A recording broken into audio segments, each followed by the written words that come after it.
हुजूर की बारगाह में एक औरत आई और वो अपने वजूद को सजा संवार के आई और नाज़ो नखरों के साथ आ रही है।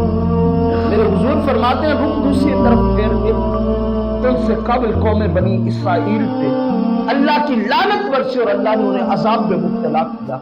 उसकी वजह यही थी कि औरतों ने अपने आप को बनाओ सिंगार में ढाल के बाजारों में सरेआम घूमना शुरू कर दिया, जिस वजह से वो कौमें अल्लाह की बारगाह में मलऊन भी कहलाई, मरदूद भी कहलाई और अल्लाह के अजाब में।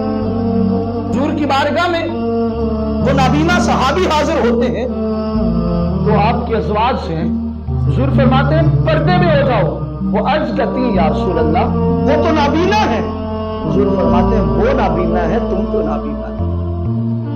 हया का तकाजा ये है कि तुम उससे दूर रहो, उससे छुप के रहो। तो जब तक हमारे अंदर मुआशरे के अंदर हया की ये कैफियत पैदा नहीं होगी उस वक्त तक ये मुआशरा सबर नहीं सकता। हुजूर फरमाते हैं अल हया मिनल ईमान, हया तो ईमान से है।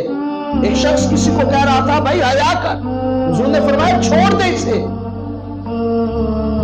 क्योंकि हया तो ईमान से, जिसके अंदर ईमान होता है हया अल्लाह उसे खुद ही अता करता है। इज़ा लम तस्तहि फस्ता मा शिता, जब हया चला जाए तो फिर बंदा जो चाहे इज़ा फातकल हया फअल मा शिता, जब हया खत्म हो जाए, फौत हो जाए तो इंसान जो मर्जी करता फिरे।